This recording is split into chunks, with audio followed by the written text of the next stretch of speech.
It shows him come up with that, and I think that is like the third or fourth take after he's already thought of it, because he said the Human Torch was denied a loan, and he starts breaking. He says the Human Torch was denied a bank loan. I remember that one. He loses it. Well, naturally. Yeah, good stuff. All right. Hey, in unison. Hey, everybody. Yeah. Welcome to the Reverend and the Reprobate. Right. Take 1, Season 1, Episode 36. We're still here. Stardate 1. I got nothing. Captain's log. Yeah, that's what it should. I should have started with Captain's log. See, I was never much of a Trek guy, though. I grew up on it. Yeah? Yeah, there wasn't a whole lot of shows we were allowed to watch growing up, but then also there weren't a whole lot of channels that were around when we were growing up. Yeah, that's true. When I was growing up. That's true. Were you allowed to watch The Simpsons when you were growing up? No. Yeah, me either. No way. Are you kidding me? Yeah.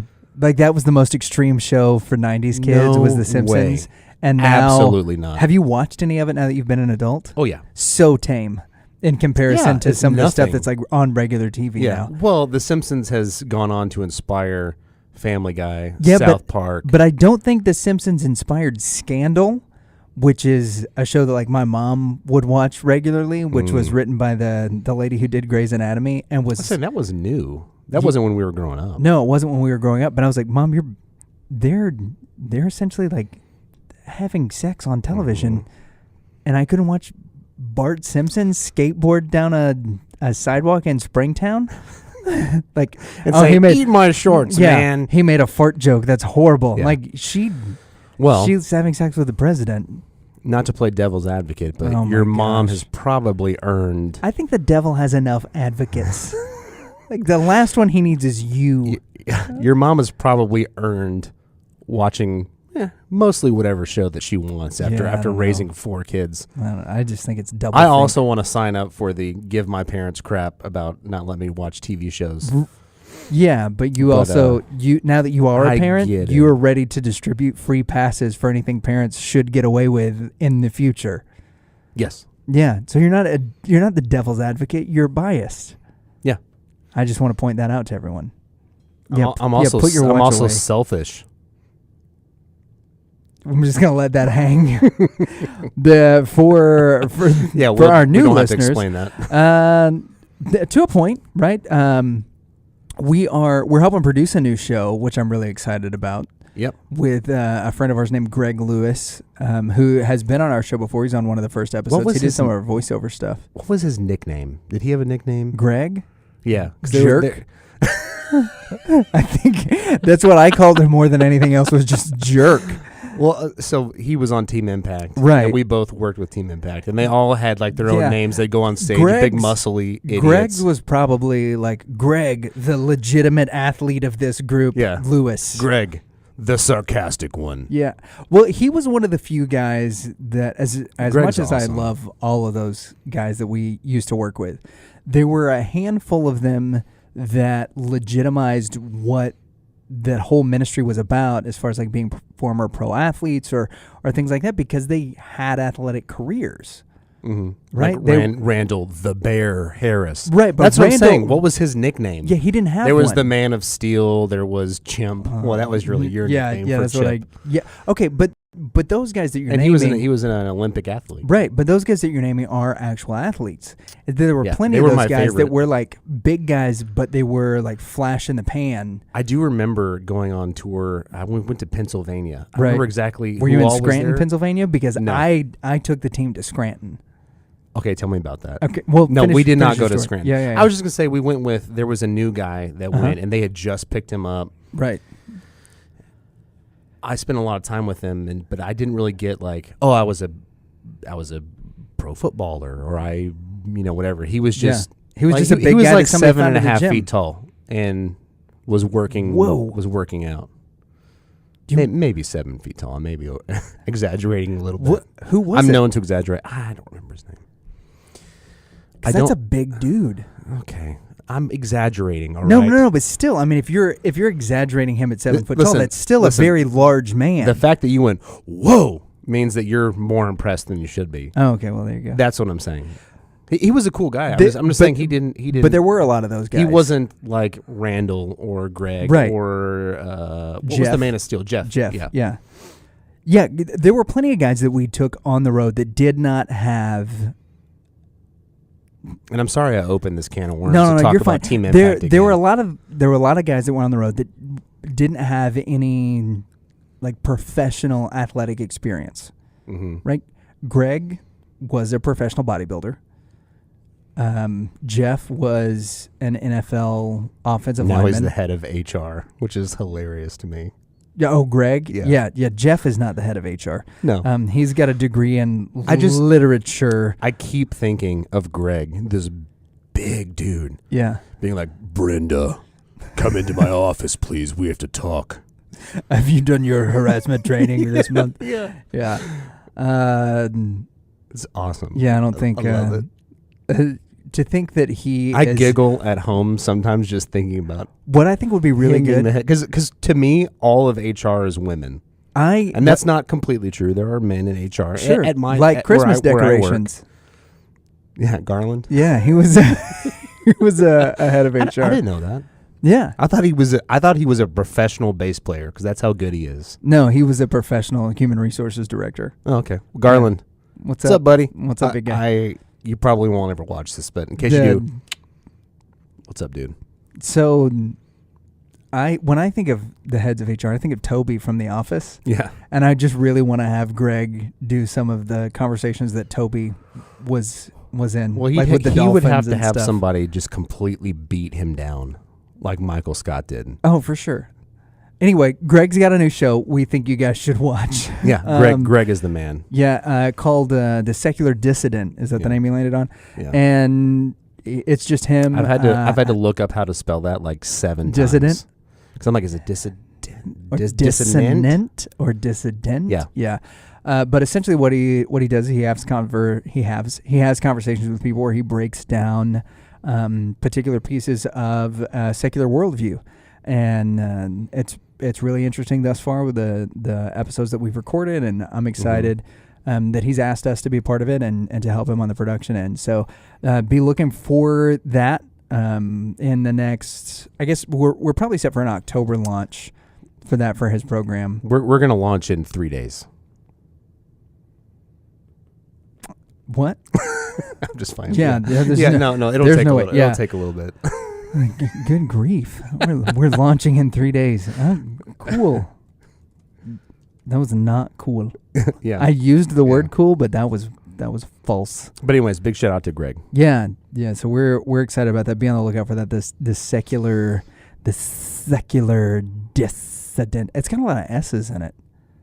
Yeah. It almost makes the show sound evil. You think it's what he was intending? Maybe. Knowing him, I mean, he's not evil, but I'm saying isn't he? He's maybe that's what his nickname was. Greg Evil Lewis. Give him a hand. Yeah, give him a hand. Great job, Evil.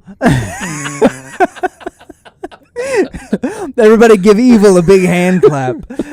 Everyone shut up. Evil's going to pray now. Yeah. I have nobody else thinks that's funny. At least we did.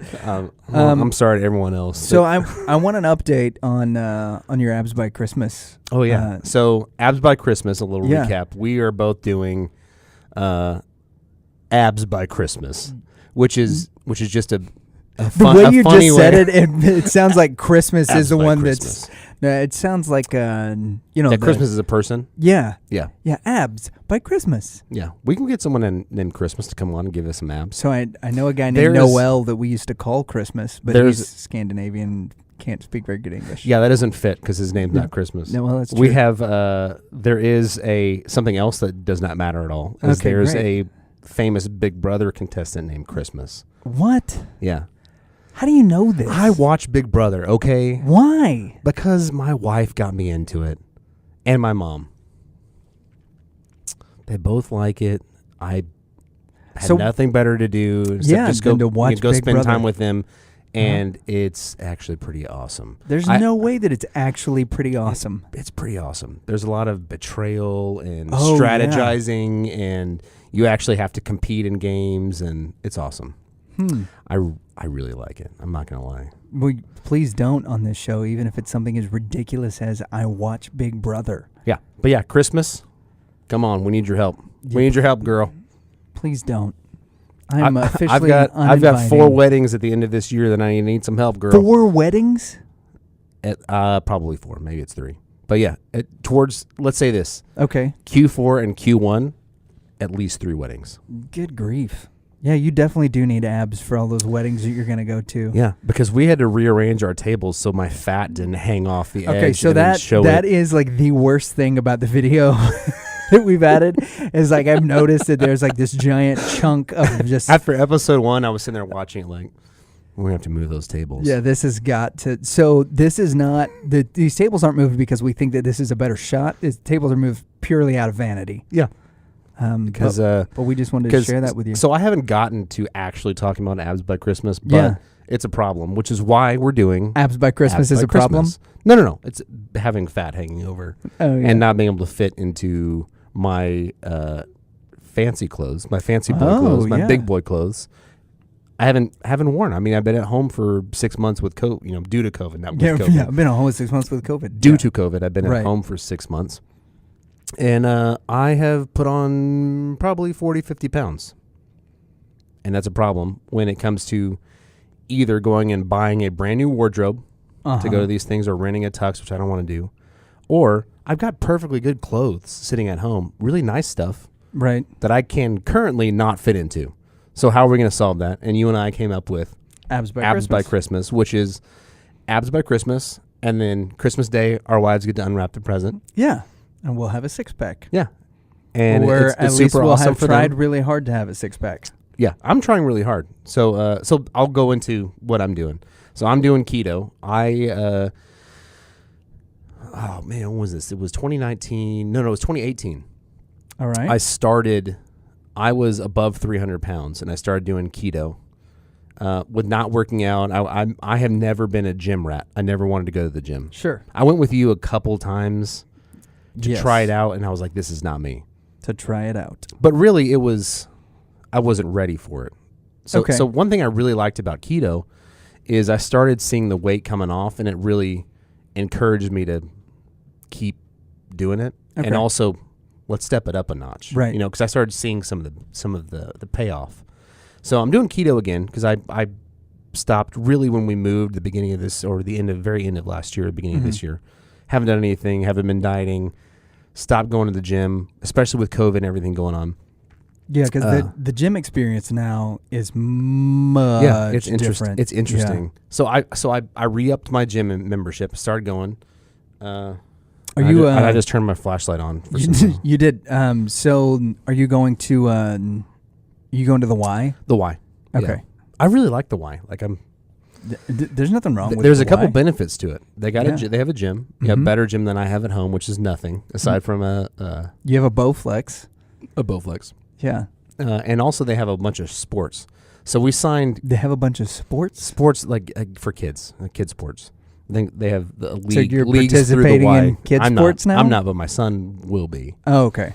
Because when we moved to Keller, Texas, they are very competitive in everything. Yeah. And while I'm into that, if my son is into it, he wants like a rec league. He wants to go play and have fun, and they're like traveling all around.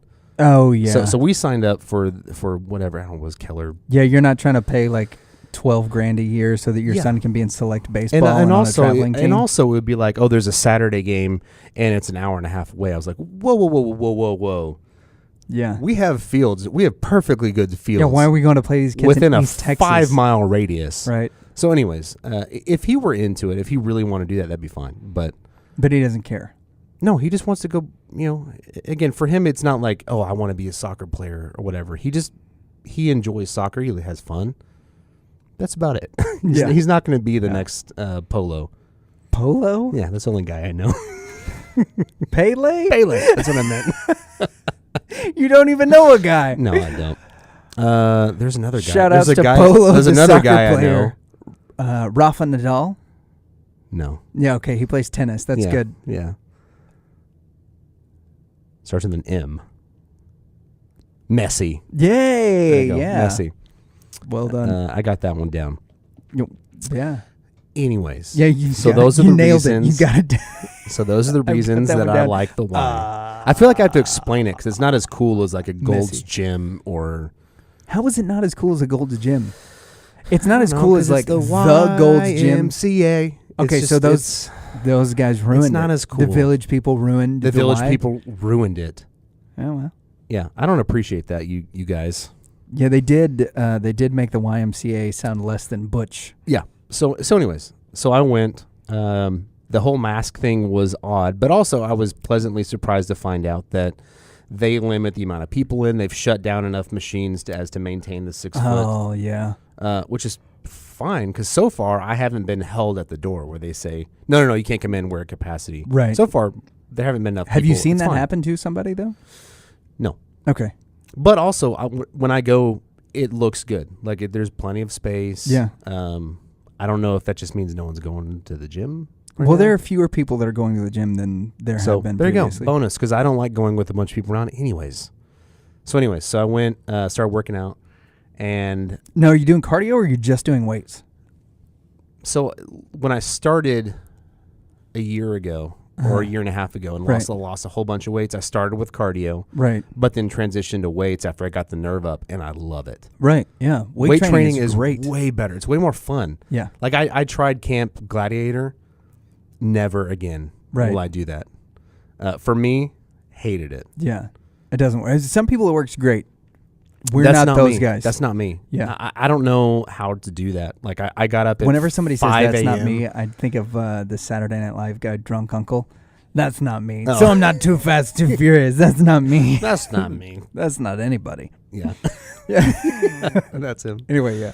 I got up at 5. I think it was 5 a.m. Nice. Drove out to, the Y. No. Oh, you're talking about Camp Gladiator. No. The benefit of a gym is you don't have to get up at 5 a.m. in the dang morning. Well, see, some people do. I'm that guy. I'm the early. I'm gym a morning guy, but I'm not 5 a.m. Oh, early. I'm 5:30. 5:30 in the morning. I'll wake up at 6. Milking my cows. Jebediah feeds the chickens, and Jacob plows. Fool. Yeah. So and I've been milking and plowing so long that even Ezekiel thinks that my mind is. We're sorry. We're sorry. I'm not sorry. Do you remember the Christian band Apologetics? No. I just heard some guys recently talking about this. They were a Christian band that took like secular music and then put Christian lyrics to secular music. So it was like a Christian Weird Al. Yeah. That sounds awful on paper. But I think it was funny, right? I just remember the titles of some of their songs, like the Bohemian Rhapsody. Bethlehemian. Yeah, like there were some of those. That's things a pretty awesome title. It is very cute. Yeah. But I don't remember anything that they did. I just remember that a couple of the titles were kind of funny. The title is awesome. Yeah, no doubt. They're gonna have to back it up. Okay, so with Camp Gladiator. Oh my gosh, dude! But you were like in a parking lot, right? Or was in a parking lot. In a field. It was a business parking lot. It was 5 a.m. Right. No one's there. Yeah, nobody's doing business at 5 everyone was super nice. I'm not trying to say that like it wasn't a nice Camp experience Gladiator from was that. Jerks. It wasn't Greg running it. No. But there were all of these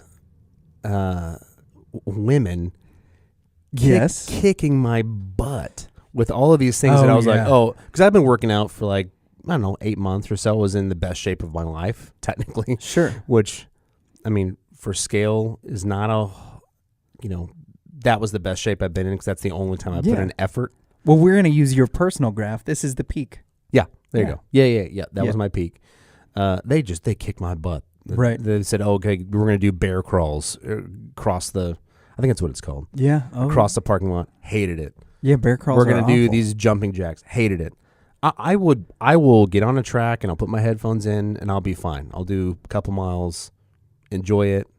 I would do the sprinting. What's it called? Burst sprinting, I think is what it's called. Okay. Where you just I'm not familiar with this. Where you do really short interval. That's what high intensity interval there training. You go. Yeah. Hips. Yeah. Where I basically would run for end to end. I would run, but then I'd slow down and cool off for a minute, and I'd run, and I really enjoyed that. Yeah, like in gym class, whenever you were growing up, you had to like sprint the straights and walk the curves or whatever. But no one was telling me. That's probably what it boils down to, is no one was telling me to do it. And at Camp Gladiator, they're telling you what to do, and they're coming over and bringing you heavier weights. I'm like, don't tell me what to do. Yeah, don't push this on me. Yeah, I can lift heavier weight than that.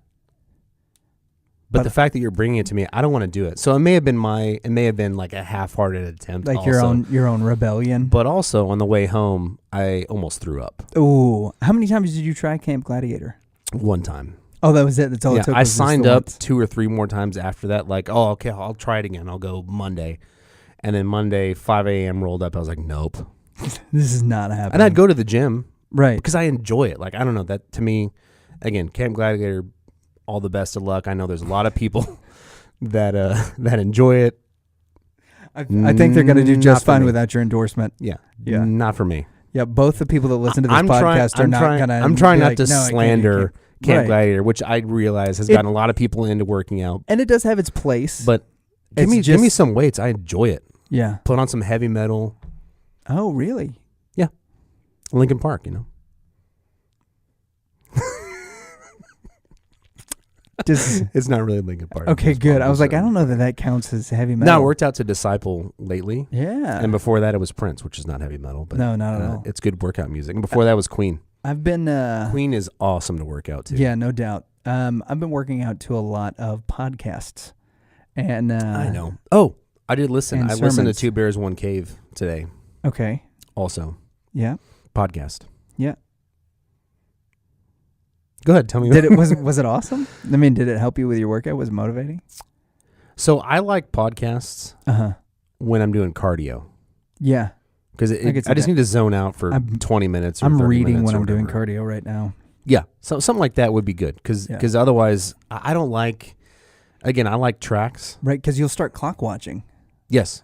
And it's the worst. Because if you determine, hey, I'm going to do a half hour of this, and then you start doing cardio, and you're like, oh my gosh, I've been on this for like at least a half hour. It's boring. And it's like 3 minutes. Yeah. Like, there's no way. That's the problem. It's boring. Weightlifting is not boring. No, there's like an end goal to it. Yeah. Right? So how are you doing? Now that I've talked your ear off. So the going to the gym part for me is easy. Mm-hmm. So I'm doing what for me were my normal splits. So I would have a day where I did legs. My splits are legs, shoulders, arms, back, chest, and then a secondary shoulders butt day. Cheeks. And then that's with legs. And then another arm day. Okay. So I'm full 7 days a week, and I'm back into that full swing with at least a half hour of cardio every day. Well, at the beginning of this year, I set a goal for myself to read on average a book a week. And we talked about this in an earlier episode that I don't think aired, but that essentially like I got to this one book and it stalled me out. And not just like stalled me out for a little while. 1984? Stalled me out. Is that what No. Okay. This was our friend's book, okay. The Good Doctor.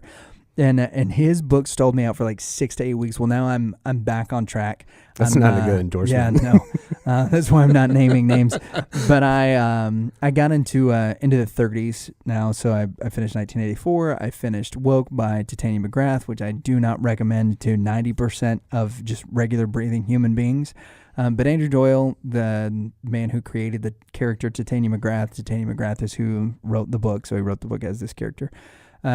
Make some very salient, albeit vile, points in the book about how social justice is taking and morphing a large part of what we're doing. So I've got 2 more that I'm almost done with: Tactics by Greg Kokel and Don't Quit Before You Finish by Dr. Jimmy Draper. So I'm working through those 2, and I'm about to reload, but I haven't figured out what I'm going to look at yet.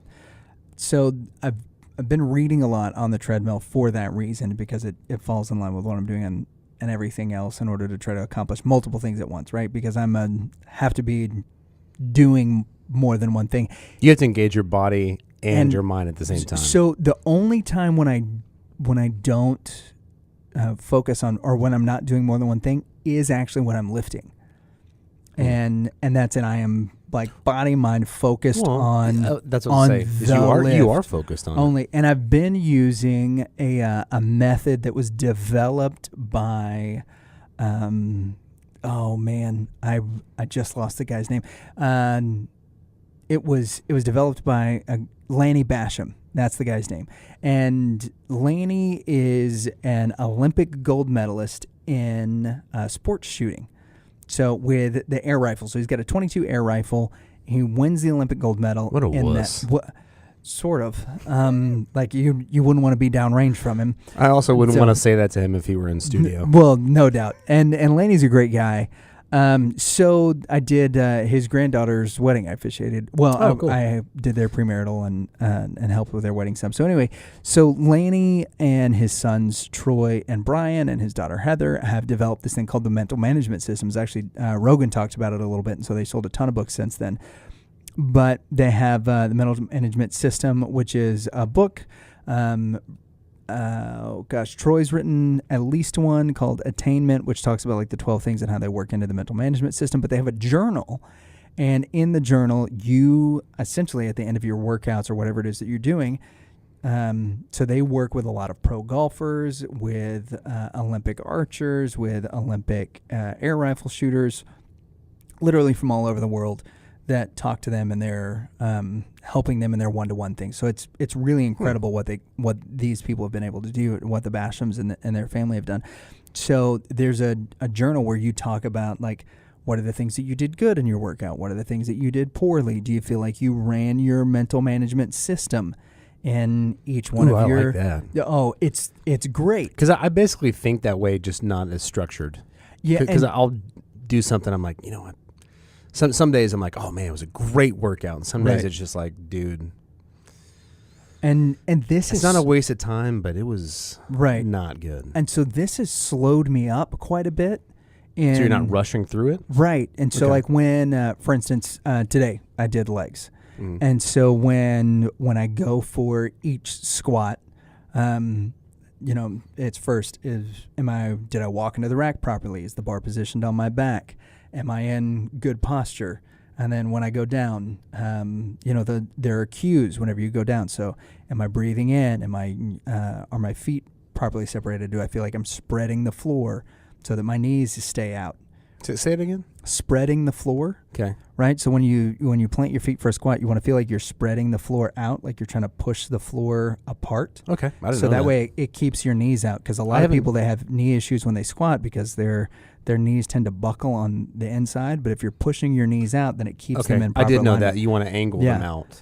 Okay. Right. So the idea, like thinking about it as spreading the floor, right? So am I spreading the floor? Have my hamstrings touch my calves when they do? So there's my cue for going up. So up, push out, and then bring everything up, and then try to, instead of thinking about it as like pushing your hips and everything up, it's to try to pull your head towards the ceiling, because that keeps you in proper posture. So that's the mental management system that I work for every rep, and it.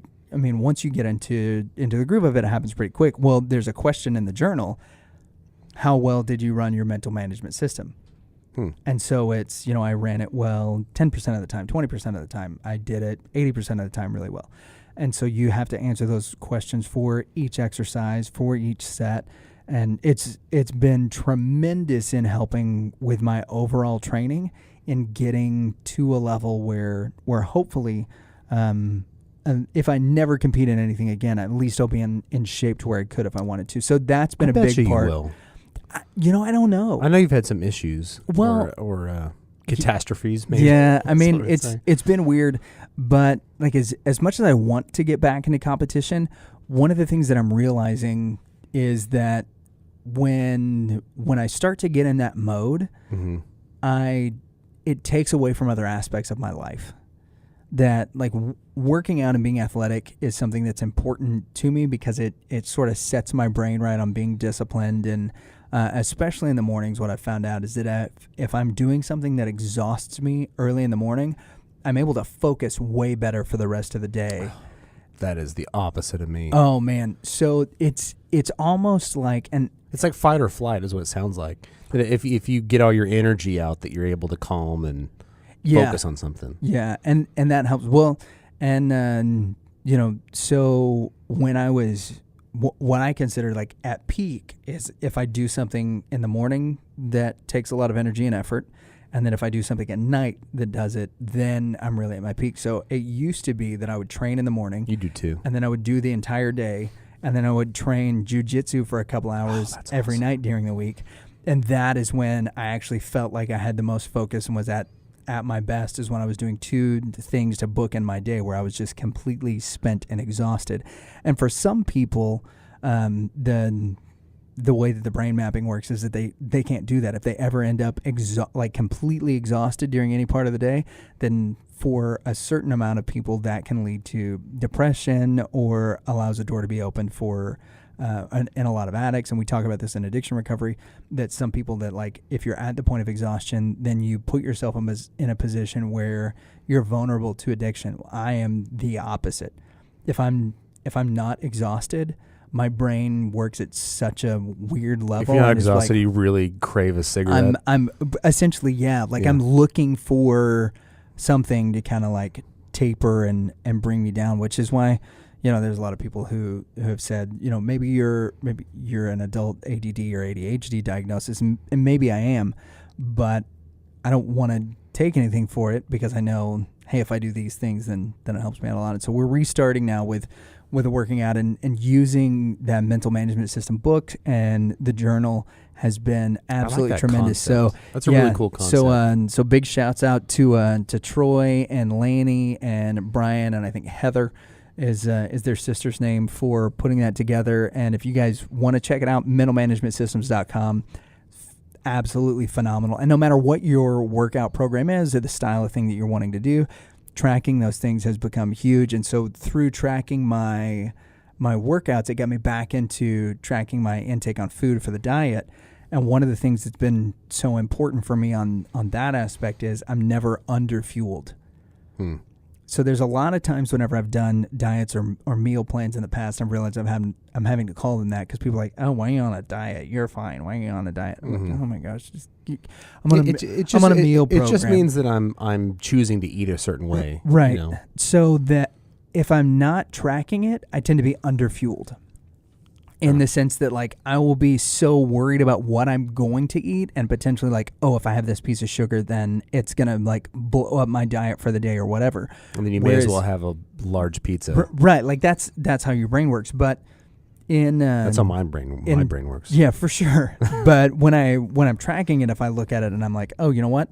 I don't really need a piece of sugar because in, about 3 hours, I'm about to have, 2/3 of a cup of Greek yogurt. What I'm realizing is, okay, you know what? I haven't eaten for 2 hours. If I have, 4 ounces of chicken, might that be enough to sate me? And 4 ounces of chicken is not enough. It's a great snack, but it's not a meal. Yes, I agree. And so that's been a big thing, and like realizing that, or in the morning, like, oh, well, why do I feel underfueled? Oh, you know what? I need a carrot, or I haven't eaten in like 4 hours, and that's an issue. So tracking those things has been really good as well. That's what I like about keto, because I got real into tracking macros. And again, I did it for 7 or 8 months, so I ended up just kind of going, okay, I got this. Like, I've got my repertoire of meals that I really enjoy. Yeah. In keto, I think, I've had a bunch of people ask me, like, oh, that's the bacon diet, right? It's like, well, I mean, sort of. You can eat bacon on it. You should not just eat bacon. Yeah, eating only bacon is probably bad for you. Right. So, like, I have bacon. Do you? Yeah. But like, you own bacon or you eat bacon? Both. Yeah. I will say my bacon intake has increased since I'm doing keto again. As it should. Just because I'm really getting back into it. But you made fun of me a bunch, but I've had some bomb salads lately. I made my own ranch completely from scratch, not from a little packet. Little packet. No, I got buttermilk and sour cream and mayo and fresh dill. Oh my gosh, it was so good. I know, you're giggling again, but I'm telling you, it was good. It was really I'm just good. giggling because you said fresh dill. Yeah, it was fresh dill. Yeah. I put a bunch of pecans on it and chicken and egg and bacon. It was amazing. That sounds good. It was an awesome salad. And it was the first time I'd eaten a salad in like 3 months or something. But how many eggs are you taking in a day? So that's why I don't know if you heard my voice. I heard your voice message. Because I was thinking about it. I was on the way to the gym, and I remember you had said something like, I eat 8 to 12 eggs a day. I do. And I started thinking, that's a lot of cartons. Now, you do have like 100 chickens, but they're not producing eggs. They're not. First off, no, the chickens aren't producing eggs yet. And second, the number of the chickens is down. Not because of... Well, it wasn't 100. I think over the course of the summer, we've sent over 100 chickens out there to Matt's place. Okay, cool. So the number of chickens are down. And for this will be the sad reasons or happy reasons? No. Chicken nuggets is a happy reason. Yeah, chicken nuggets is a happy reason. So the last batch for there's a quote, Heather, for this. Yeah, the last batch for sad reasons or happy reasons. I just like for sad reasons or happy reasons. Yeah. So the number of chickens is going to be diminished because we're sending out the last batch of chickens that Matt needs to go out to Pink Moon Farms. Check them out on Instagram, PINCK. And the last batch is going out to them, and then we'll just have the ones we have that are going to be our permanent residents at the house, and we're going to reevaluate. Because we didn't get any more. You're going to keep some. I don't think we've ever gotten to that. You were always raising these for Matt and Autumn. Right. But I was wondering if you're ever going to end up with a couple. We are. And so since we've got such an array of chickens, we're keeping the ones that we think are the coolest, right? So they're going to get some really odd, like cool chickens out there at their place, but we're keeping like a few. So what Kirsten wants is instead of having like a bunch of chickens that are great layers, she wants a chicken menagerie. Okay. And so we've got some chickens that are barred rock that are like black with like some white speckles. I can appreciate that. We've got some Polish chickens that have like big giant poofs on their heads. We've got some Spitzhaubens which have mohawks on their heads. We've got some Frizzles that look like they have perms. We have a female Brahma who we've named Lady Clucks. We've got a Polish who is gray with a big white poof on her head that is the Earlist gray, because we found like that was like the most feminine way that you could say Earl, the Earlist gray. And is that what a female Earl is? Is it Earless? No, I don't think so. Okay. I think it's probably Lady Gray. Yeah, look at it. Could be Lady Gray, but we already have Lady Clucks. It might be Duchess Gray. Okay. We might go with Duchess Gray. And then we have.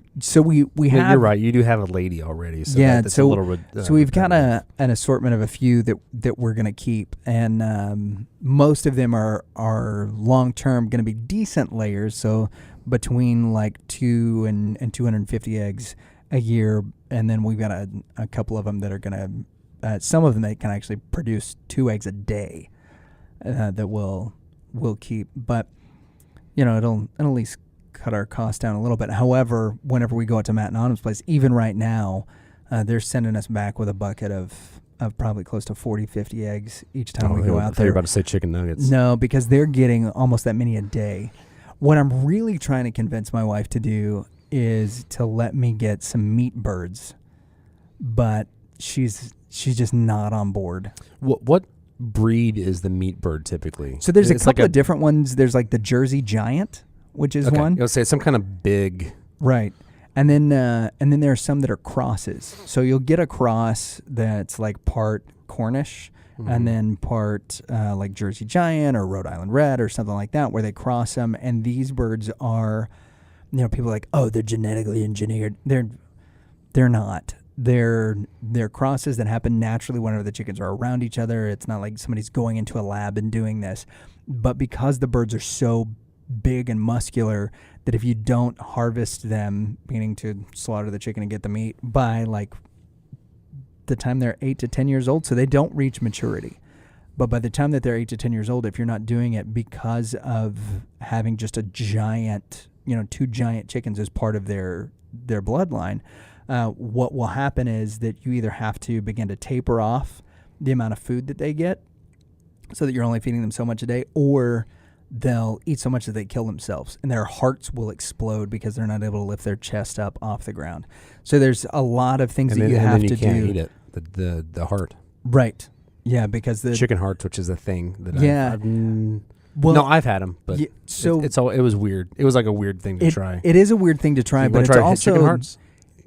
It's sure. It's also prepared in a certain way that like the blood is drained out of it, because if the blood gets onto everything, it's not squishy and it's not like a gusher. Yeah, it is the muscle, right? So when a chicken's heart explodes, it contaminates everything that's in all of the meat, and so it's not that it's no good, but most of the time it takes it and it spoils it. The same way that like if you were cleaning a deer, and then the fur of the deer got on the meat you're using, you can watch the meat will turn brown right before your eyes because all of the stuff that was on the meat or on the fur got onto the meat and it instantly contaminates it. So this kind of does a similar thing. I've never been hunting. We should change that. I think so too. I think that'd be a lot of fun. I think it's time. Danley's first hunting trip. But yeah, I have thought of that a whole bunch. Yeah. Whether it's just duck or bird hunting or whatever. It's probably a nice intro, I'm assuming. Yeah, we should take Uller out. Okay. Because he's a phenomenal bird hunting dog. We can go out there and check some stuff out. Yeah, that'd be great. So talk to me this week about your here's some stuff that I like. What's some stuff that you like, Danley? Oh man. Yeah. I know some stuff that you want. What is that? You want a bidet? Oh, yeah. I want a bidet. Why? I think toilet paper is inefficient. Have you ever used one? No. I've been overseas. Haven't used it. So maybe I should try it first, but where am I going to try it unless I just get one? Well, sure. I mean, there are some hotels in the area that have bidets. Yeah, there are. There are a couple. But I will. La Madeleine. I will tell you. No, they don't just have that at La Madeleine. That's a restaurant. I mean, jacked. So I will tell you that like the appeal of the bidet is there. It's definitely more hygienic than toilet paper and all of that stuff. But what most people don't understand about the bidet is that you actually have to use your hand. So that's why I did not actually know that. Yeah. But I got to rethink this now. Right. So there's a lot of places, like in India, for example, you only shake with the right hand. What if? Because the left hand is the cleaning hand. But then clean up with toilet paper. Is that the best of both worlds, or is that overkill? I think it's just extra. Well, because toilet paper is made when it gets wet to fall apart, so it's not the best like scrubbing paper. Sure. Like a paper towel. Maybe a paper towel, bidet and a paper towel.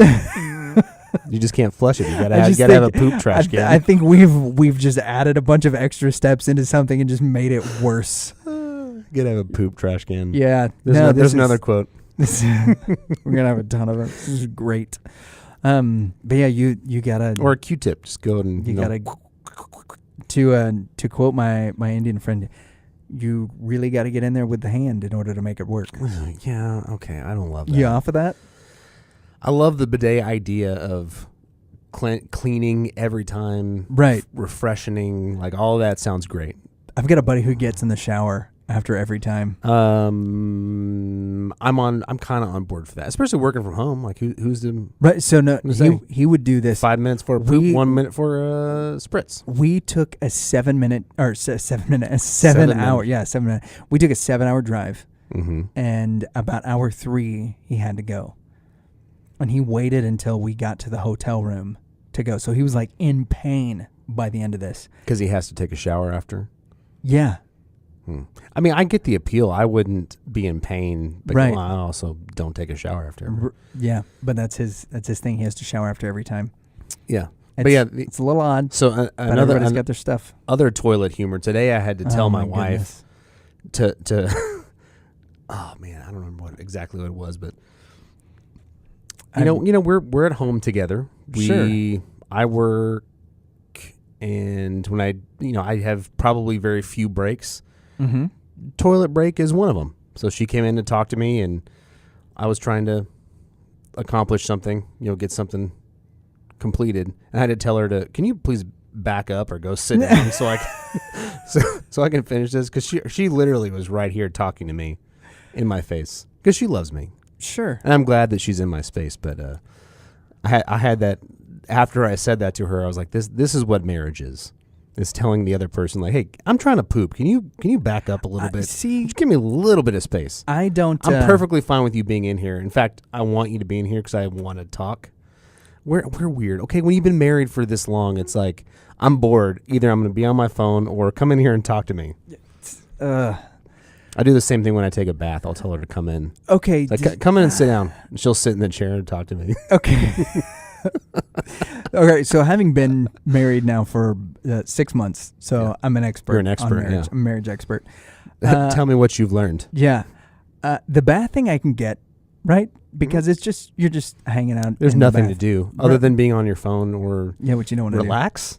Yeah, so in the... I don't relax with one nothing. Of the things I get that I was anxious told, with nothing going on. Be anxious for nothing, but in all things through I'm saying when nothing's going on. So I've had to take baths since my knee surgery. It's one of the things they suggested that I do is to take... sissy. I know. Is to take some Epsom salt baths. I heard you. So Epsom salt baths.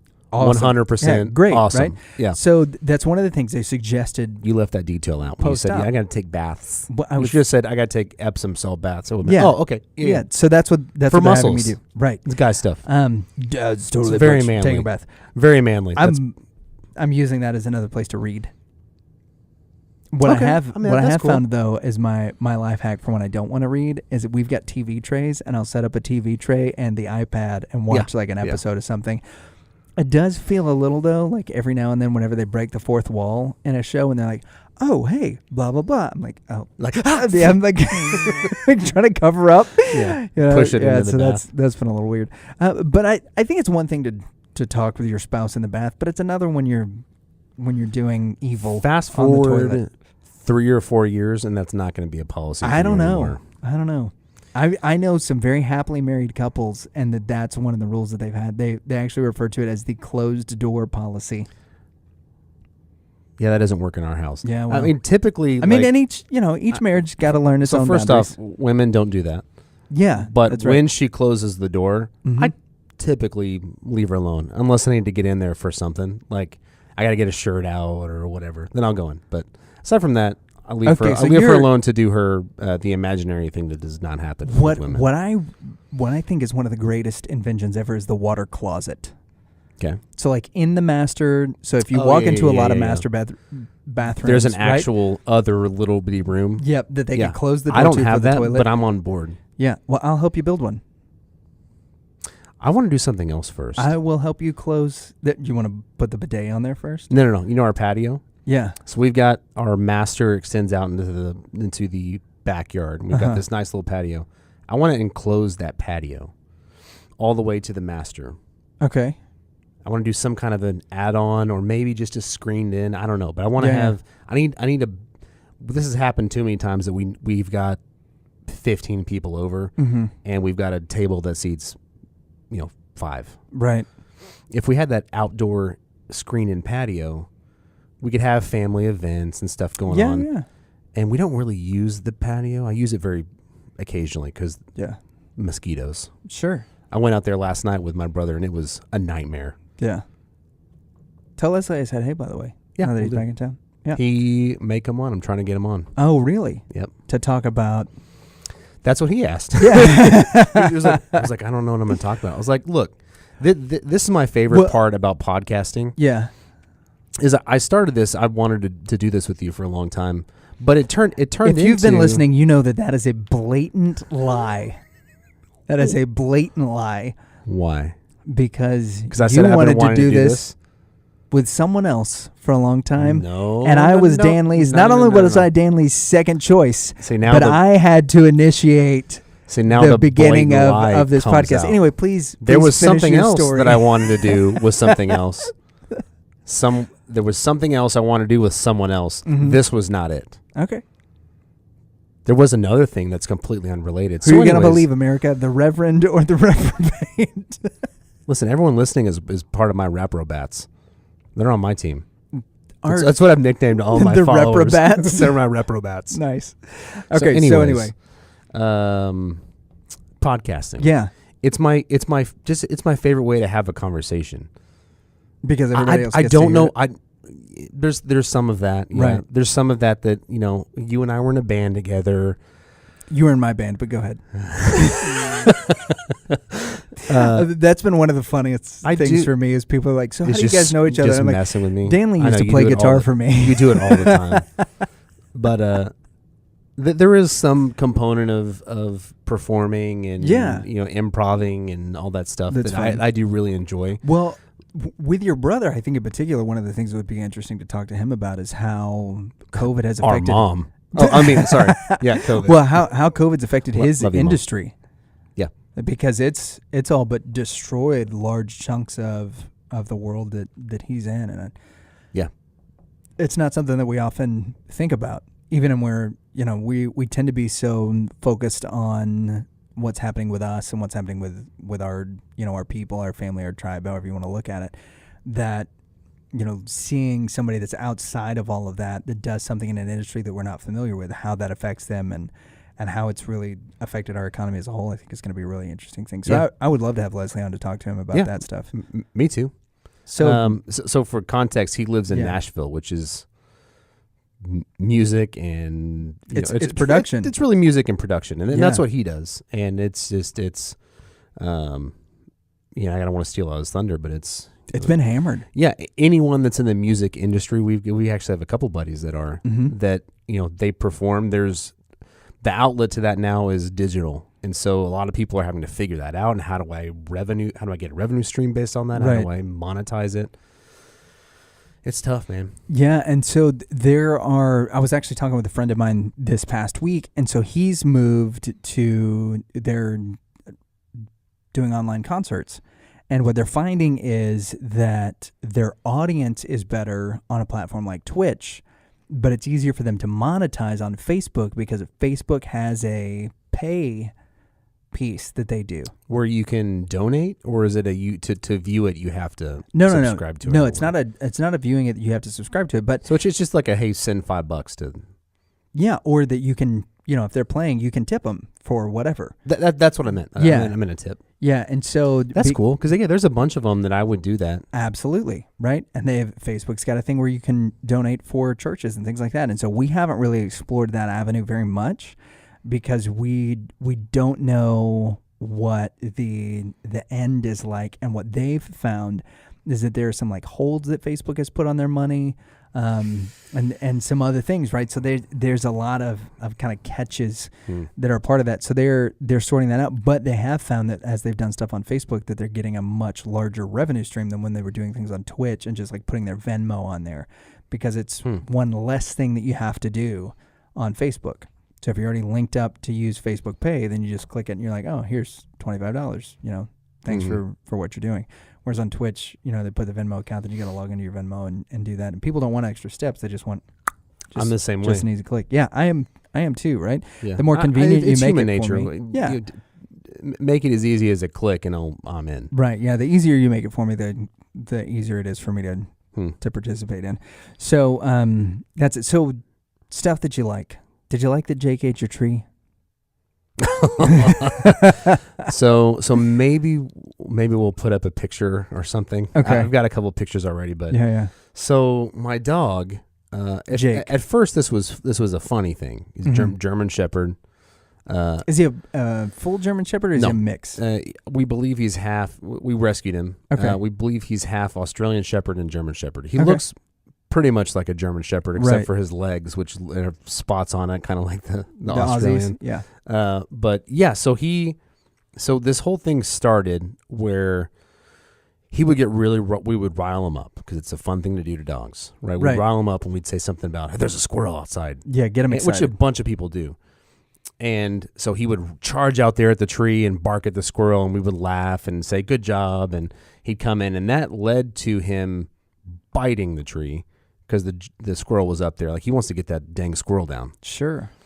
And if you fast forward, really, it was like a month. It wasn't a whole lot of time. Uh-huh. He started really doing some damage to the tree. he's almost chewed the bark in a circle around the tree. He could very well have killed this tree. Oh, he's determined to cut this tree in half. Whoa. Yeah. He's doing it. I'm so proud of him. He's doing such a great job. He's but also, a lumberjack, and he's stop okay. it. Yeah. So we put the stop on that. But yeah, it's I gotta admit it's one of those things. It's kind of as a dad thing. I'm right. so proud. Like he's been so determined to get this dang squirrel. He's eating a live oak in half. Good grief. Yeah. And not only that, but up high, really high. Like I got to reach up to touch it. Uh-huh. There's this knot on the tree that he attacks to for whatever reason. Weird. Yeah. So he's mostly stopped it because we've started coaching, training him to. Do you have like the sour apple spray that you can put on it? Because we use that sometimes. No, with there's the dogs. that. There's some chicken wire, some different things. I made the call. Uh-huh. That I think we can train him not to, because we trained him too. Well, it was a funny thing. Now you got to detrain. We'll just train him not to. Untrain? Yeah. We'll train him to do the opposite. Well, he is a very trainable dog. That's a good thing. Is we've trained him to do all kinds of cool stuff. And unfortunately, we trained him to bite this tree in half. One of the cool things that you taught him to do is to bite the tree in half. Yeah. Yikes. Yeah. So that's not one thing that I like, but it's one thing I am oddly proud of. Is I've got a part German Shepherd, part Beaver. So what about you? What's one thing you like? I think that's pretty amazing.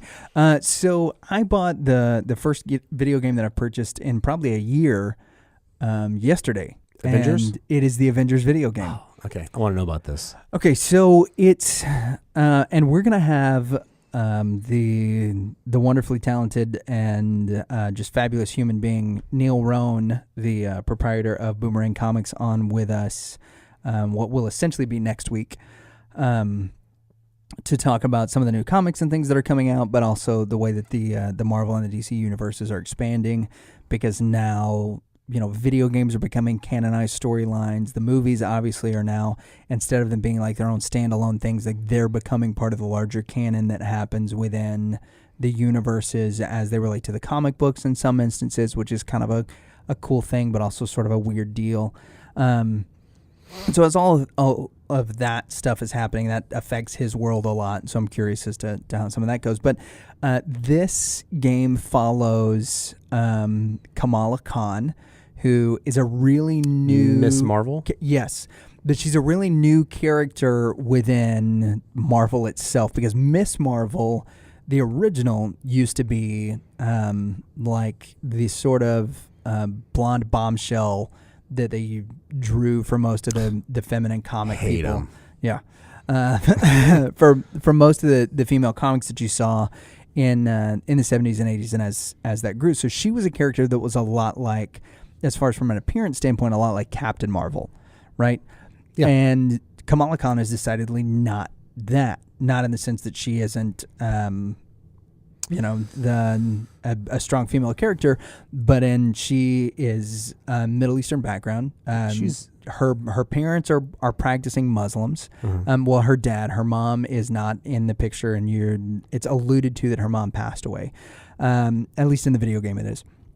And I don't know a ton about the character outside of that, but so that's one of the big things. She's being raised by her dad. Her dad talks to her a lot about going to the mosque and that kind of thing, even within the game.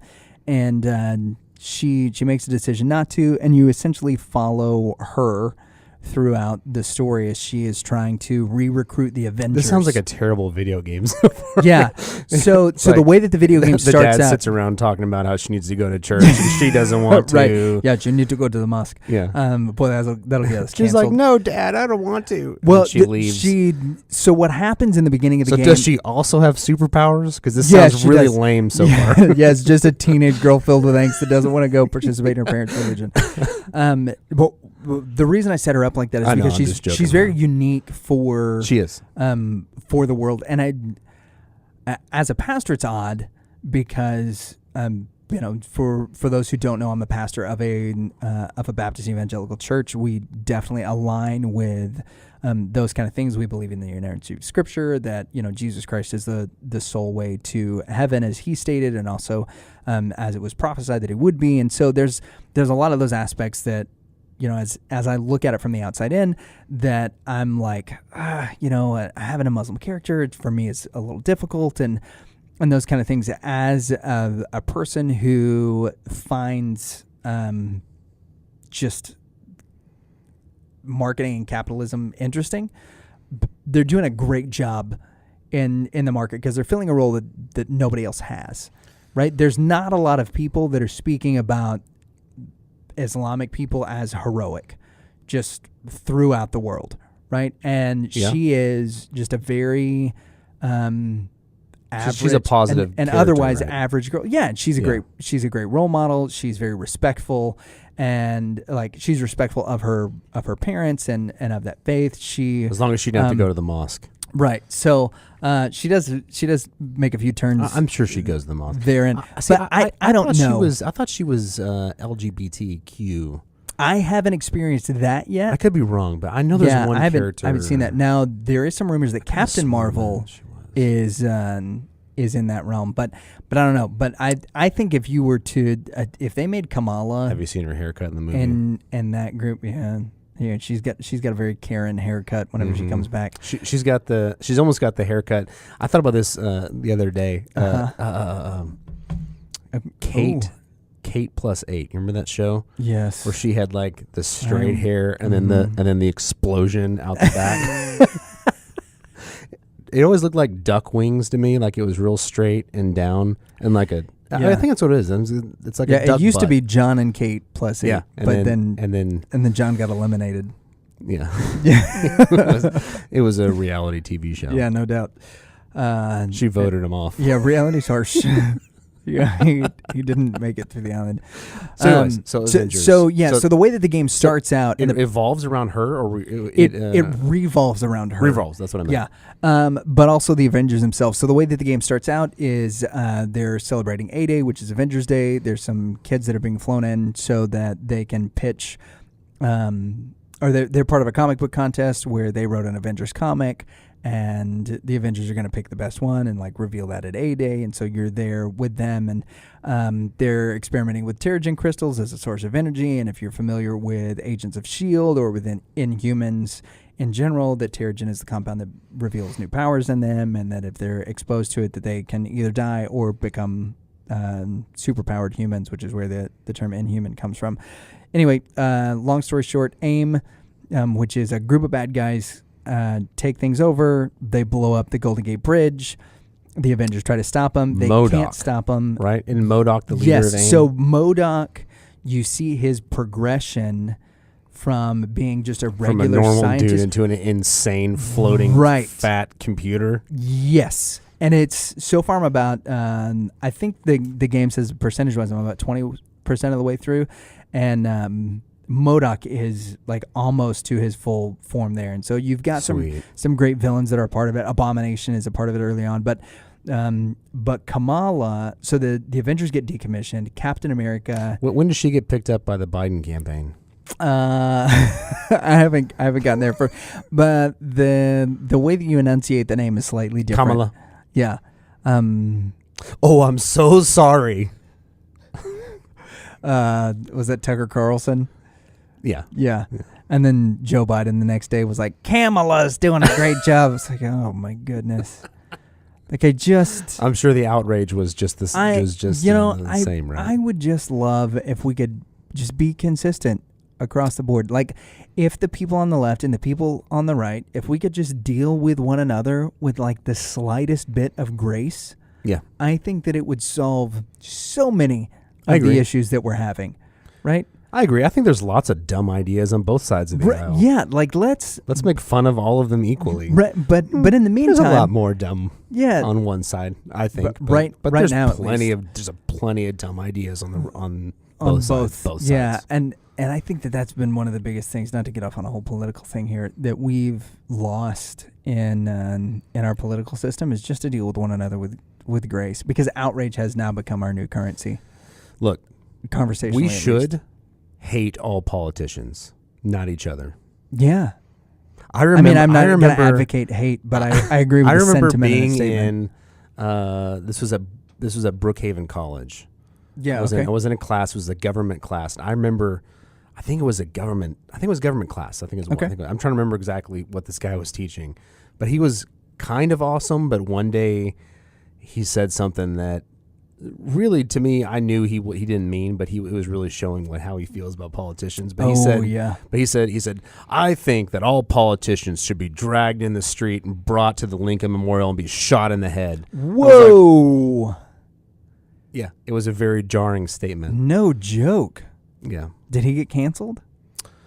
I don't know. I guess when we were in college, it was actually pre-Twitter. Yeah, no one cared. I mean, everyone.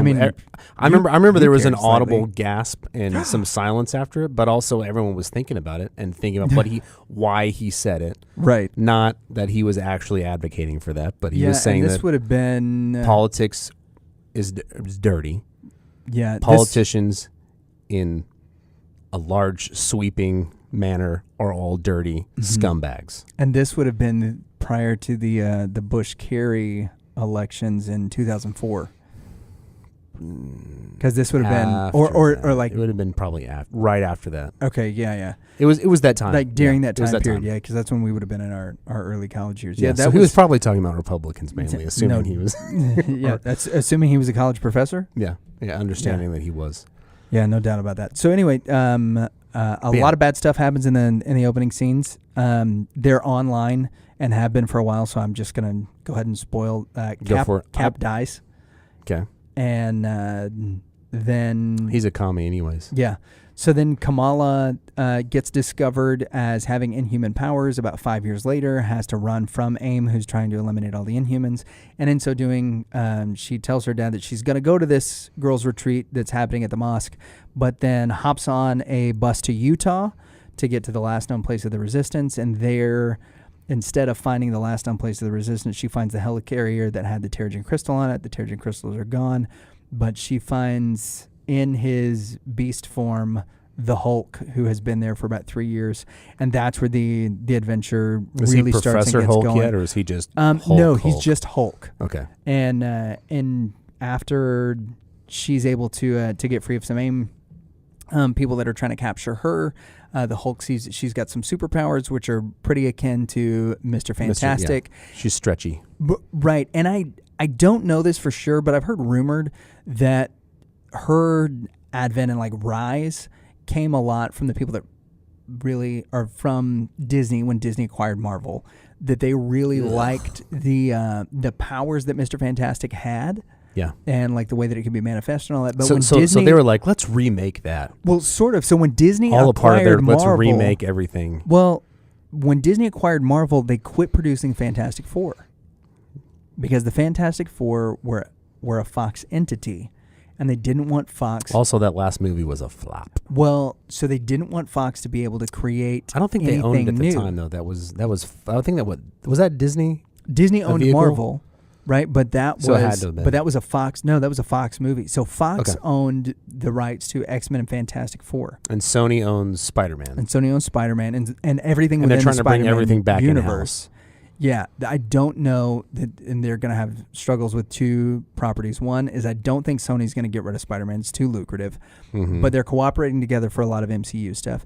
And the second thing that they don't own is they don't actually own the rights to make an independent Incredible Hulk movie. That's actually owned by Universal, which is why the Hulk can show up in Thor Ragnarok. He can be a part of the Avengers. By the way, Thor Ragnarok, maybe my favorite Marvel movie. Oh yeah, the intergalactic buddy comedy that is Thor Ragnarok. Well, Taika Waititi is one of my favorite directors at this point. I think he's really great. Yeah. Yeah. Have you seen Jojo Rabbit? Jojo Rabbit was great. But heartbreaking. It was. Oh man. But full of heart, very funny. Yeah.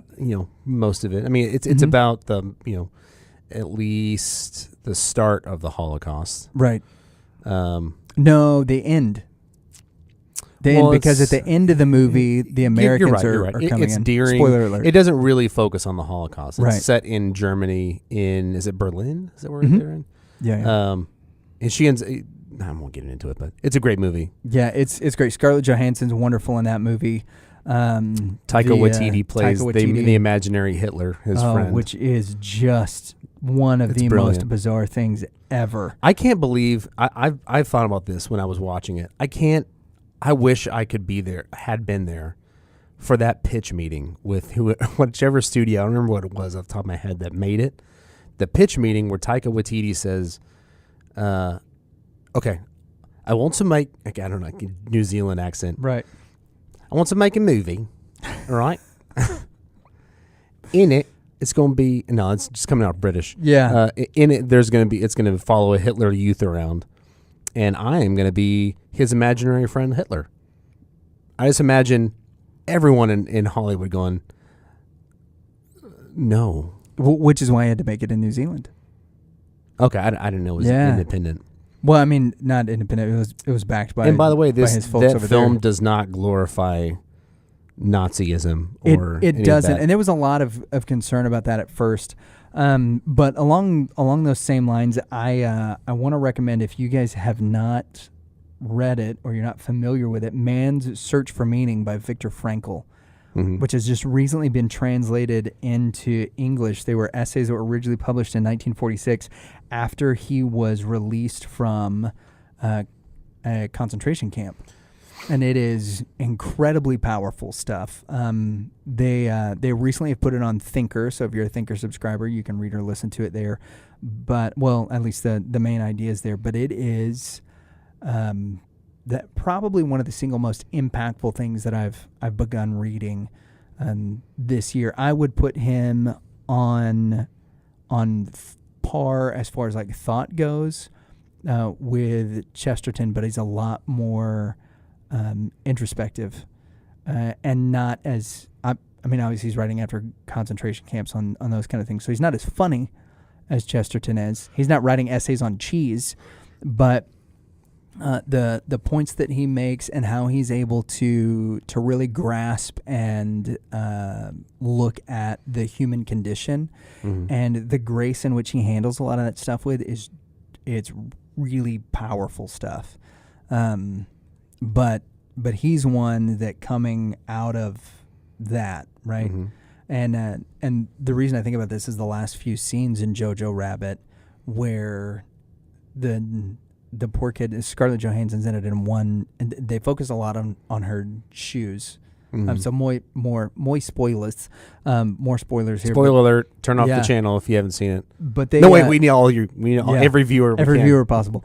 So just see it after this. There's a lot of scenes where they focus on her shoes, and she's got these really pronounced pair of shoes that she wears throughout the movie. And then Jojo is walking by, just some stuff, and he's a fully indoctrinated Hitler youth at this time. Mm-hmm. There's just no two ways about it. And anyways, as he's walking by these people that are hanged, you see his mom's shoes, and this is kind of where he turns the corner. And maybe this isn't an awesome group. Yeah, and he starts to believe that, and then he discovers that his mom has hidden a little Jewish girl in their home, and he doesn't.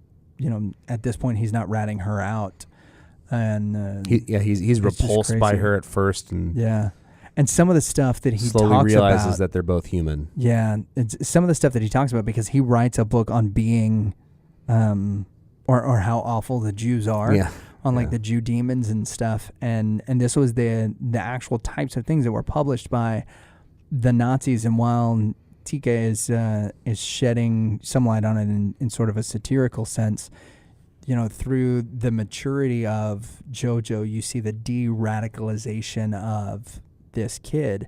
Mm-hmm. And I think that as far as like that commentary goes, it's awesome. I think it's great, but I also think that it's very salient right now for the time that we're in. Mm-hmm. That if you were to just take a step back and to look at a few things, and if we are to de-radicalize and learn to deal with one another in grace, that a lot of the conversations that we're having or the issues that we're having and those kind of things would essentially solve themselves. To get back to where we were talking about Avengers, right?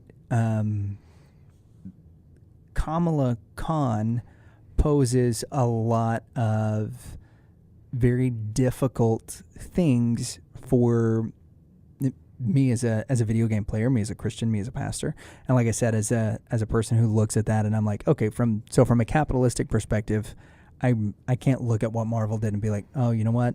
I can't believe you did this. I can't believe you did this. I can't believe you did this. They have to market themselves and have a broader appeal, and so they've done it in a way that affords them that. I also think that with the way that they're developing the characters and everything thus far in the game, it brings into light something that I've always believed in, especially when you see the way that Jesus talks to people, when you see the way that Paul, especially in Acts chapter 17, where he's talking to the Areopagus or the Areopagus, depending on how you want to pronounce that he makes... I don't know either one of those. Yeah, so what he does is he makes... Arpeggio? Was that it? Yeah, the arpeggio. He makes an appeal to the people where they're at. Mm-hmm. He's not trying to take them in, and I think we've gotten this idea, and Greg Kokel talks a little bit about this on his podcast, but also in the book Tactics, is we've gotten this idea, especially as evangelical Christians, that like if I'm talking to you about Jesus, that my end goal needs to be like, we need to say a prayer, you need to get saved right now, and if you don't, then I've failed. And that's really, that's not what Jesus did. That's not what Paul does. We should talk persuasively about the gospel in the sense that we should talk about it in the way that it's changed our lives and the power that's within it. You should be an advocate for it, yeah. Right? But Kokel talks a lot about, like, instead of going and trying to get every person to convert to Christianity immediately, that oftentimes all that's necessary is for you to throw a stone in their shoe. And that once you've done that, then like they've got to deal with the fact that now that there's a rock in their shoe, it's not your responsibility. You leave that job to the Holy Spirit, who's supposed to be taking care of it in the first place. So can you give an example of what that would look like? What's a stone? Putting a stone in someone's shoe. Yeah. So putting a stone in somebody's shoe is, I'll walk you through a conversation that I had recently with somebody. So we started to talk about whether or not God was real, right? And they went to and because of the book Tactics, I was kind of prepped on some answers and stuff for this particular question. So I'm talking to a person who is an atheist, and they are talking about whether or not God's real. And so they look at me and they're like, well, you know, if God's real, then who created God? Like, if you have to get something to irreducible, then who created God? And the simple argument with that is, like, you as an atheist don't believe that God exists, right? Me as a Christian, I believe that God is outside of time, space, and matter because all of those things were part of creation, right? If you look in the Genesis story, whether you believe that it's a mirror narrative and that it's something that happened over the course of... Yeah, if you want it with cheese sticks, if you believe that it's I'm hungry. I've been dieting. No, I'm just breaded mozzarella right now sounds delicious. Yeah. No, go so ahead. Whether you believe that it's a mirror narrative or whether you believe that it's literal, regardless, we see in the first chapter of Genesis that time, space, and matter are all brought into existence. And so we believe in a God that exists outside of those things. So if a God exists outside of those things, I don't believe that God was created. He, as an atheist, doesn't believe that God was created. So why are we having this conversation? And the atheist was like, well, I'm not sure. I'm like, great. So if you don't know when we're going to have this portion of the conversation, and I don't know why we're having this portion of the conversation, then what are you trying to get at? Well, let's double down. Yeah. Yeah, then either let's talk about what it is that you're trying to get at, or let's, shift to something else. Well, then a few days later, I get a text from him, and he's like, so you don't believe that God was created? Like, no, I don't. I think God exists outside of time, space, and matter. He's like, that's actually something that I've never considered. And so the putting a stone in somebody's shoe is like, now he's considering something that he hasn't actually considered before. That's what we should be doing for each other is absolutely challenging ideas and furthering each other's understanding. And I think that should happen both in and outside of the church. And I think that that's something that as Christians we've gotten away from because we've gotten dogmatic instead of, really engaged in discipleship. We've gotten into the habit of saying, like, do this, don't do this, stay away from this. These are bad people. These are bad things. If you do this, then you're going to follow down this road. And what we've done in essence is that we've taken the gospel and we've started to put fences around it. And that if you can still find it by looking through all of those fences, then you've done great. But those fences are there to protect you. That the Bible says, don't get drunk. And so we've said, okay, well, don't drink. Yeah, no drinking. Right, and so what we've done dancing. Essence is now what we've done is we've taken... No singing. Yeah, all of those things. And when we've done those, we've taken the gospel and we've put a fence around it. We've made it that much more difficult to achieve because now, so now in order to be acceptable, now I have to, the Bible says don't get drunk, but now I have to not drink. And the reason I bring that one up in particular is because that's one that's a huge sticking point for a lot of people. But we've also said things that are like, don't. See, I don't like dancing anyways. Yeah. So we're not good at it. Yeah. That's true. That's the reason that there's a reason. True that. Yeah. I mean, there's a reason that we were on the stage and not on the dance floor. Yeah. Is because there were two ways you could learn to two-step or you could learn an instrument. I'm good at ballroom dancing. I can do that. Are you really? I took lessons. Yeah. So like, what kind of ballroom dancing do you do? I don't know. Spinning. You've got a girl and dancing. I don't know. I don't remember the names. You spin them? Yeah, it's fun. Are you? Here's the primary question I want an answer to. Okay, I'm ready. So you've seen the new Dancing with the Stars roster, haven't you? I heard that Carol Baskins is on it. How do you think, as a ballroom dancing expert as you are, how do you think Carol Baskins is going to do on Dancing with the Stars? I think she's going to have to really watch her left foot. Okay. Yeah, how come? I don't know. Yeah. I started trying to connect that to how she killed her husband, and then I realized I should have started off with the left foot. Yeah, you're trying to make. What's I that board did called? hear the board. Yeah, like when they have the big board up, and then you got to connect all the things, and there's like the red string around it. You see like all the conspiracy board or something. Whatever it is. Yeah. But I did hear that she did her first dance. Have you heard this? No. Guess what song they played? She danced to. Eye of the Tiger. Yep. Predictable. Yeah. How many good Tiger songs are there going to be for her to dance to? 0. Now 0, or are you saying that Eye of the Tiger is also Eye of the Tiger was good in Rocky. That's it.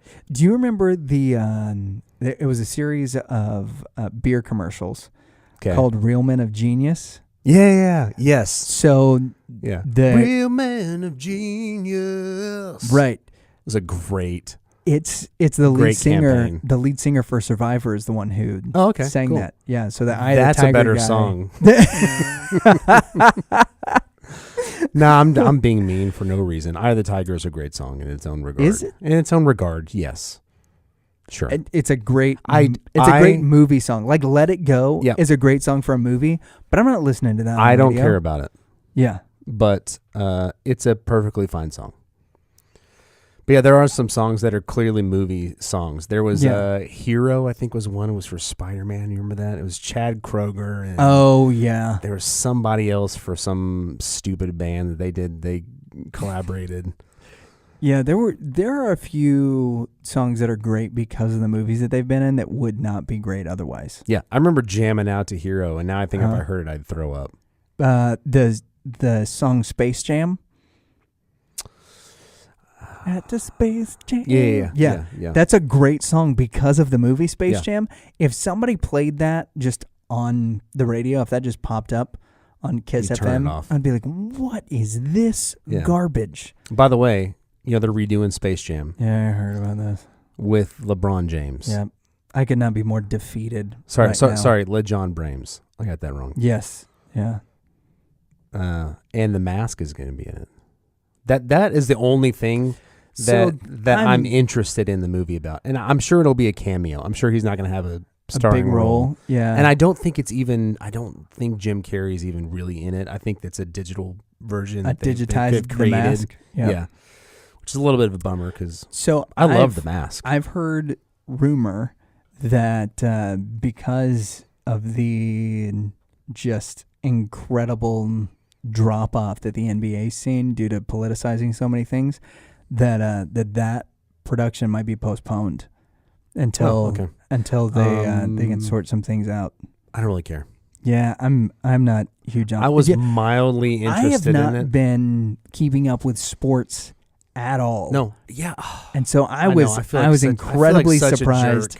I was incredibly surprised last night to learn that the Dallas Stars have made it to the Western Conference, or they made it through the Western Conference Finals and are now going to be playing for the Stanley Cup. So I do really like the Stars. I love the Stars. And I will own up to it that I've followed every season, but I haven't watched every game. There's been a bunch that I go, you know what, I'll read it. Well, there's 80-something games, right? Yeah. So it's hard for a fan to watch every game. But this season, I have not watched one because I've seen all these little clips of the game that's going on, and there's no audience, there's nothing really going on, and it looks like a practice to me.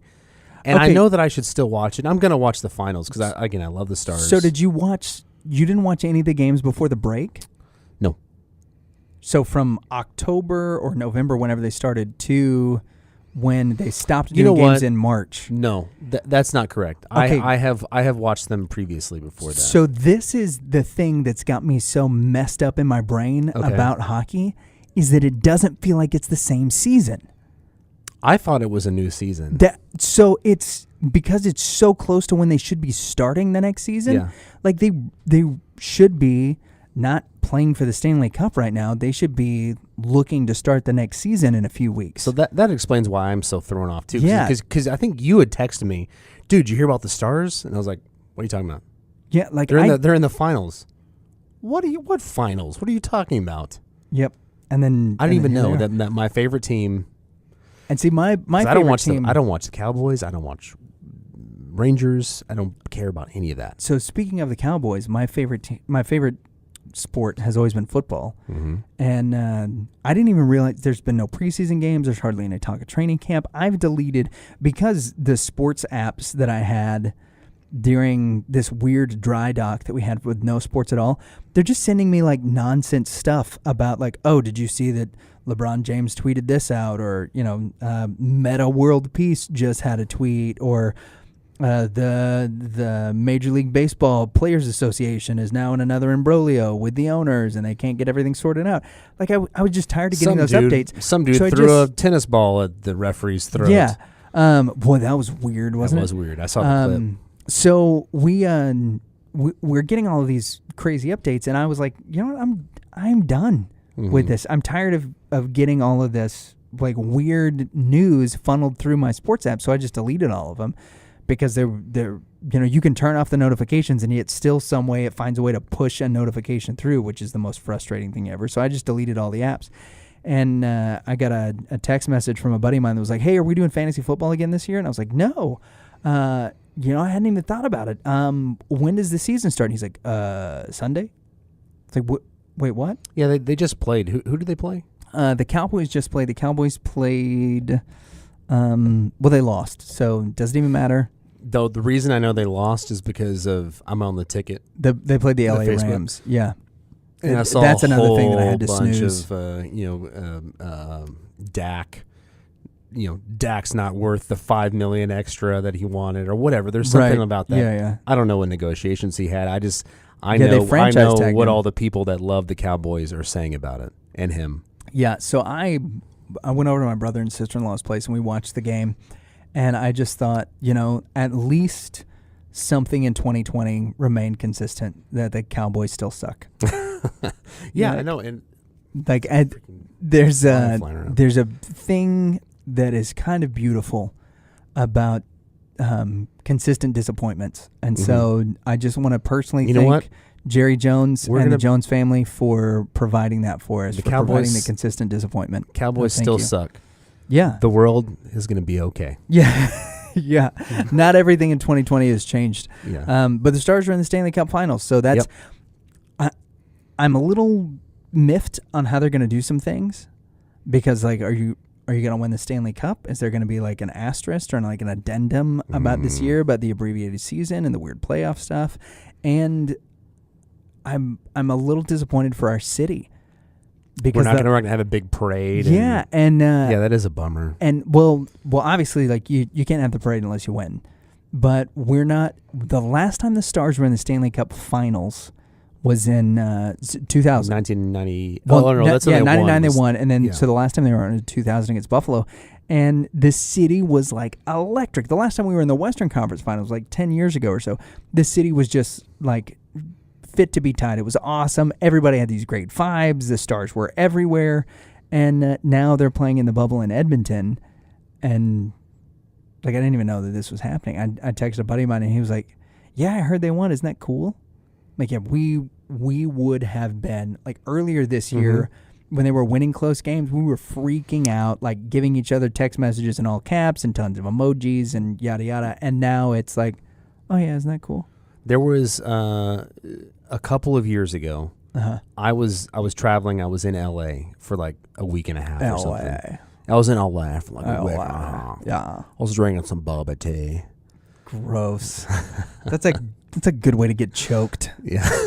No, I've never had boba tea. Okay, so I got conned into doing it once by my sister because like I talked to trying to take my mom out like at least once or twice a year, and so my sister had just gone through a weird breakup, and so I was taking her out for boba tea, and she convinced me to try it, and I got one of those stupid little custard balls or whatever it is in the straw and didn't realize it, and was like, so you added some more. You're like, I need some more pressure, dude. So I shot down your throat like a bullet. It nailed me like right at the top part, like right behind my palate. It just socked me right in there, and must have just hit my uvula like a punching bag, like a speed bag, and just. And I like immediately I took a sip. It was like, I'm done. So no, $5 worth of tea. I wasn't drinking boba tea in LA. Well, that's good. But I did search every night that they were playing. This is in the playoffs. I did search for a bar that would, that I could, a place where you could go watch the game. Watch it. Yeah. So I'd choose to go have dinner based off of a call ahead and like, hey, can you're going to play the game? Because there's some you can show up and you can ask them to put it on. But right. Buffalo Wild Wings is normally pretty cool about that. Yeah. Yeah. But not every place is. But yeah, this season didn't even know they were really in the finals. It's so weird because this season's been so weird for them. Yeah. Right? They got a new head coach with Jim Montgomery, and then halfway through the season, he's gone. Yeah. And so Rick Bowness has taken over, and now it looks like Bowness is going to be able to take it. And there was if you're Montgomery, what are you thinking right now? I mean, that poor guy. Yeah. Right, so I don't really remember what the whole. There was some kind of a. It was an addiction scandal. It seemed like a light scandal. It wasn't like he attacked anybody or anything, but it was. Yeah, there was something he was dealing with. He's come out and talked about it, that it's alcoholism. Okay. And that it had gotten to the point where it was affecting his work and had essentially just like destroyed his life, and he just at the time couldn't snap out of his addiction, and so this was the wake-up call that he needed. And unfortunately, it came in a way that he lost his gig, and mid-season, before they went to the finals, and just crazy. And Rick Bowness has done what's weird is that, like, if you read the stuff about the Stars, like from Bob Sturm, for instance, Sturm would have you think that the Stars are having that they're the worst team in hockey, and they're not having a great statistical season, but they are like putting up stellar performances when it counts. Yeah, I mean they eliminated the Knights. Yeah, and so they play them the first night, and since they're playing in this weird bubble, the Knights played the Stars for Game 1 on a back-to-back in a playoff series, which is really weird. And so the Stars win, and then the Knights both teams get a rest, and then they played again, and the Knights just killed them 3-0. And everybody was like, "Oh, this is what's going to happen. Yeah. The Stars are going to get killed." But I got to see 2 games that the Stars played against the Golden Knights this year, and both were stellar games. And one was a Stars victory, and the other one we left early because something happened. I had to get back, but it's pretty insane that of all the teams, the Stars are right there in the thick of it. Go Stars! Yeah, go Stars! Good luck, everybody. I don't like the victory green though. You don't? Nah. I love it. I like the old. You just like the black. Yeah. Yeah. Did you like the bowl constellation one that they did? No. Like the old really. That was the old one? No. Yeah, that was horrible. Not really. I love the victory green. I like the black because of Madonna. Right. I have a white one signed by Madonna when I met him. Which is an awesome experience. Yep. And then I've got a black one that's also Madonna that's signed by the rest of the team. I think I got Jamie Benn. And, oh, cool. Yeah, that was when we went to that thing together, right? There was one I went to a mall because they were all there. No, this is not. And there was another one. There was a game that we went to. Yeah. Where we met. I don't remember who it was. We cut in line to get Brendan Morrow's autograph. Yeah. There you go. Yeah. It was Morrow. Yep. So I previous captain. Yeah. So I've got a buddy of mine got it for me, a practice jersey that is really cool. That's the black. But I've got two of the Victory Green sweaters, and I love them. I think they're awesome. I've got I don't hate Sagan it. and a my Ben. favorite's the black. I'll say it that way. I don't hate it, but my favorite's the black. What do you think about now I know you're not a basketball guy at all. Did you see the Mavs alternate jersey for this year? Oh, man. So they had to do, I forget. We'll just put it up like right here. Yeah, I forget what they called it. It was like City.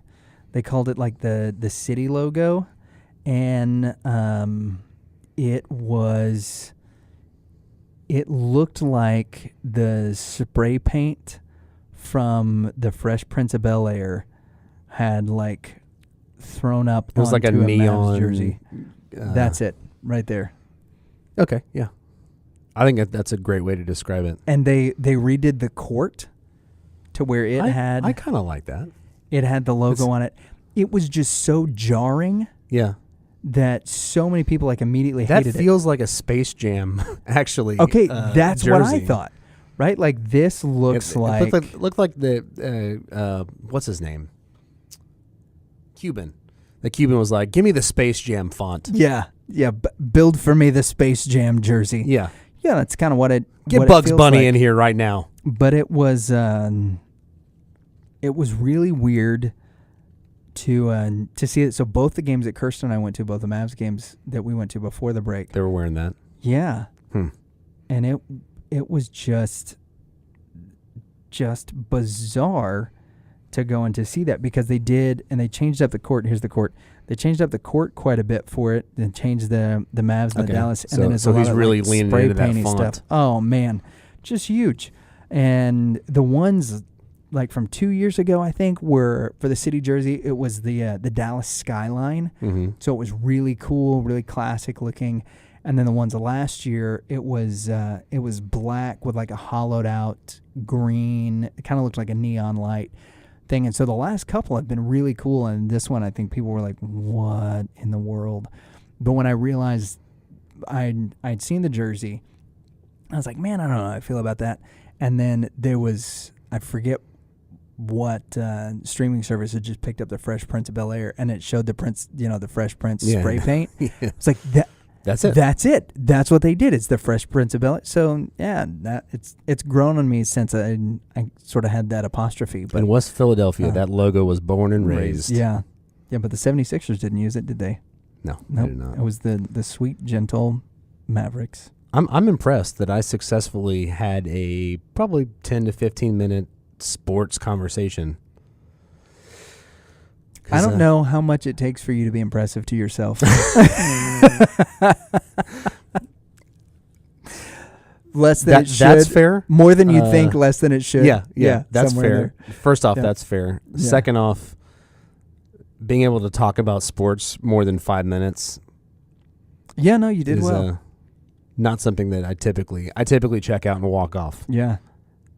Yeah, and right now I think we've all been pretty checked out to sports. Yeah. Just in general. But which again is really odd. So I'm sorry officially to the Dallas Stars. Love you. Bring Madonna back. Bring Hatcher back, most importantly. Did you ever see Madonna? So when he went to go play for the Red Wings, he got that cut across his hand. Man, yeah. Did you ever see like the weird thing with the hand, like his the hand? Rubber bands? Oh my gosh, it looked like something from a horror movie. I don't remember which way it was, but it cut his tendons and his fingers, and he couldn't flex them anymore. So they had to reattach it, but then he had to have constant pressure on it, right? And so he had these rubber bands kind of pulling his fingers down. Oh, it looked so weird. We gotta find a picture of that. That dude is Madonna rubber bands hands. He's my leader. Yeah, no doubt. Yeah, so real quick, and maybe we'll end on this. Yeah, let's do it. Unless you've got something else. But no. The story when I met him is full of nothing. I love the story of how I met him. It was ticket stock. So you're impressed with yourself, and now you're going to tell us a story about that you love. Well, it's a story that I'm very fond of because I met him, not because I'm in it. No, I think this is great. I am in it, and I do like that fact. This is why you could never be a socialist. You're too you-centric. So anyways, we're at Ticket Stock. This is, I don't know, 8-9 years ago. Okay, so like 2010. My son is in a stroller, so that should give some kind of context. Now he's 11. So we're in line outside of the Irving Convention Center because they were going to let the first 200 people in. Ticket Stock is a big thing here in Dallas. If you're not familiar with it, the ticket is a big. It appears that it was 2014. So Kit would have been 3. Yeah, that sounds okay. Thank you. No, he would have been 3.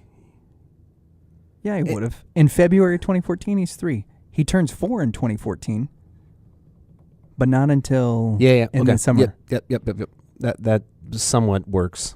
I'm still not completely sure, but I don't want to burn more time on debating what year it was. The child was 3, and he was in a stroller. Yeah. So we're outside in line. First 200 are going to get a ticket to get in line to get an autograph from Madonna. There was another line for somebody else who played for the Cowboys. So I got in at like number 190 or something like that, some ticket, So they let us in. It's super early. There's a bouncy house. There's all kinds of vendors. It's this whole event.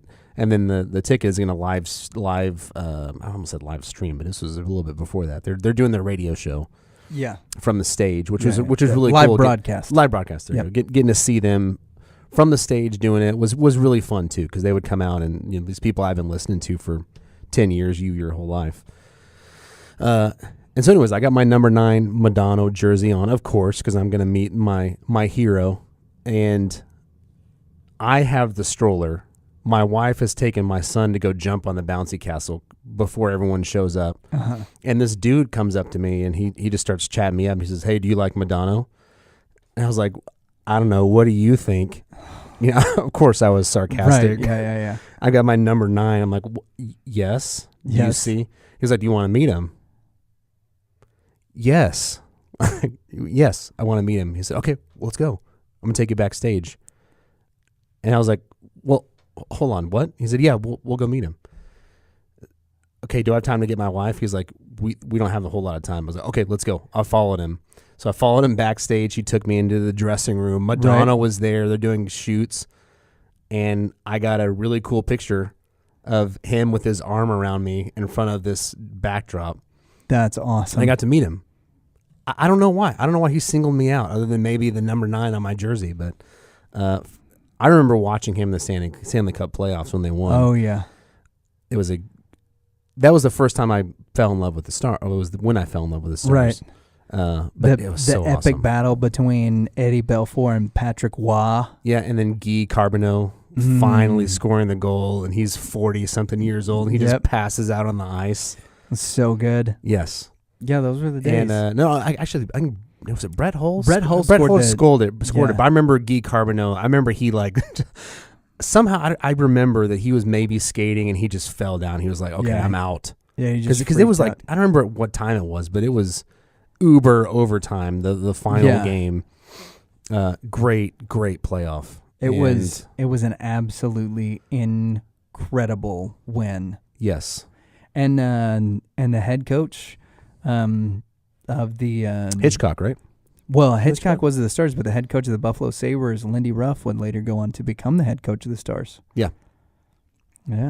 But yeah, good luck, Stars. Love you. And bring home the silver, baby. And for those of you listening and watching, we love you too. Yeah, that's right. Go like and subscribe. Go check us out on Instagram. Yeah, that's right. YouTube. The YouTubes. Facebooks. Yeah. Twitters. Yeah, we're on. And Rev and Rep.com. Yeah, we're on all of it. If you guys have questions for us, you can email us at Reverend and Reprobate at gmail.com. We've got a few questions from some people that we'd love to be able to answer on the air. But if you've got questions for us, whether it's something that you want to ask a pastor that you want to know about, or whether it's just something about us in particular that you'd be interested in, Or if you're our parents and you're one of the few people listening and you just want to know why we haven't told you these stories before, we'd love to answer your questions and dodge them here live on the air with one another, pre-recorded. Yeah, that's awesome. Yep. So thanks, guys, for listening, for watching, and we'll see you next week. Yeah.